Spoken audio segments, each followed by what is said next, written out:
Morning everybody, thanks for watching. Something a little bit different today. I've been doing a lot of Celts, as you've probably seen from previous videos, and I got to the point where I thought before I get bored of doing Celts I maybe ought to do something else, just break it up for a little bit, and then I'll go back to them again shortly. Gave me an opportunity to finish up something I sort of started earlier this year. I got to the stage where I'd got enough for the game I wanted to play, so I didn't finish all the figures that I had. I had a few left I wanted to do, but I got a bit bored painting these, to be honest. Really, they were great to start with, but by the end I'd done so many and they were all very, very similar that I felt I needed a break from that. So it's been a good opportunity to finish now. So yeah, I've finished this lot. They're, as you can probably see from the title and you can probably see from the video, they're Zulus. Been playing quite a bit of colonial stuff with them lately, using the many would-be kings as a decent set of rules. They seem to play fairly well, and you don't need loads and loads of figures, and you can have a good game. I've got a good friend with a load of British, so we usually have a good knock around with those. So we've had a few good games, and hopefully a few more to come. Yeah, they're all. We'll pan in a bit later, shortly, and have a closer look at them. But I just thought I'd set them all up and see how they look on the table together. Yeah, it's a bit of a rubbish looking terrain, to be honest, but just threw a cloth over and a few bits. Took about 30 seconds, so could make a bit more effort, make it look better probably, but I think it serves for its purpose. Yeah, so as I say, all Warlord Games plastic figures. We've got, basically they come in two types. You've got married Zulus, which are slightly older. In terms of the rules, they tend to be a little bit more disciplined. They don't fight quite so well, but they're a lot more disciplined, a lot more likely to do what you want. They're on the left. On the right hand side you have unmarried Zulus, who are younger, more impetuous, fight a bit more fiercely, but are a little bit less disciplined. So there's not a lot of variety in the army, to be honest. If you look at the suggested army lists in the many would-be kings, they're really your only two options. So what I also did, just to break it up and give my opponent something else to think about and make a bit more variety, I've also put together a unit of just rifle-armed Zulus in the middle. You can just use them as a sort of as I say, something different, just to break up the army a little bit and give your opponent something to think about. So there's, as I say, just a pan out on the whole collection.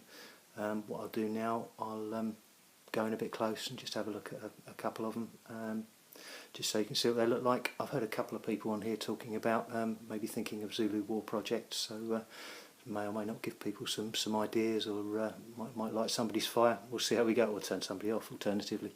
Either way, I'll have provided a service. We'll go in and have a look at these anyway. Thanks. Right, here we go. Just focusing on a small number for you, just give you a bit of a close-up. I've taken, on the left-hand side, there's a few of the married Zulus. As I say, you can see don't dress quite so outrageously as some of the ones on the right, the unmarried. I guess there's some doubt about whether they really would have gone into their battle with all their feathers and headdresses and everything else, but it looks good, so I went along with it. I guess the theory being that when you're married you don't need to impress anybody with your clothes. That's certainly been the case in my life and a lot of other people I know. So yeah, but they look all right, and so we've had some good games with them. They work well. I've just stuck a couple of the rifle-armed in the middle as well, which, as I say, I just used to break things up a little bit and add some variety to the army and give the opponent something else to think about. What I tend to find with these armies is, with this army in particular, is yeah, it's a very aggressive attacking army. But if the opponents manage to lay down any sort of sustained fire on them, everything grinds to a halt very quickly, and yeah, you struggle to get into contact and use their fighting skills. So it's useful to be able to fire back a little bit before you get into contact, and, as I say, just give the opponent something else to think about. But it's really important when you're setting up these games to think carefully about the terrain and the scenario, because it can be very, very unmatched in favour of the British. But as I say, we've played a few games now, and we've found some ways of dealing with things. If you make sure the Zulus have got plenty of decent terrain and cover and some hills to move around behind, actually you can get a pretty even game, which can go either way. So yeah, we've had some good fun with them. So as I say, just a close up there. Maybe bring a couple up closer to the camera. The other thing I found with these, which is quite useful, is that each unit, and that's historically correct, had different shields, which has been very useful in helping to identify units apart. So there's an unmarried Zulu there. We've got sorry, that was a married. We've got an unmarried now with a lot more, a lot more get up on. But yeah, he's trying to impress the ladies, so yeah, looks impressive.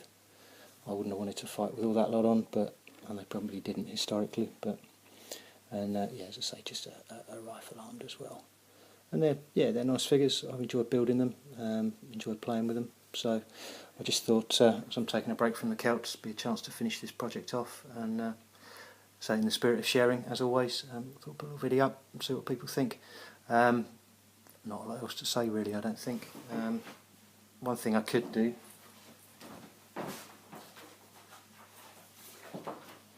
I'm sure most people have heard or seen of these anyway, but the rules I've been playing are Osprey, the Many Would Be Kings. As I say, they're written by Daniel Mersey. If you've ever played Lion Rampant, which I played a lot of as well, they're very, very similar to that in a lot of ways. But actually, I think they play a bit better than Lion Rampant. But an Osprey book, well worth a look if you're interested in the colonial period and playing games without hundreds and hundreds of figures. Get a good game out in a couple of hours. Yeah, they play nicely. So yeah, there you go. Hope this served as. Hope somebody got something out of this, and thanks for watching. Hope your projects are going well, and we'll come back with something else when I've done something else. Thanks again. Take care.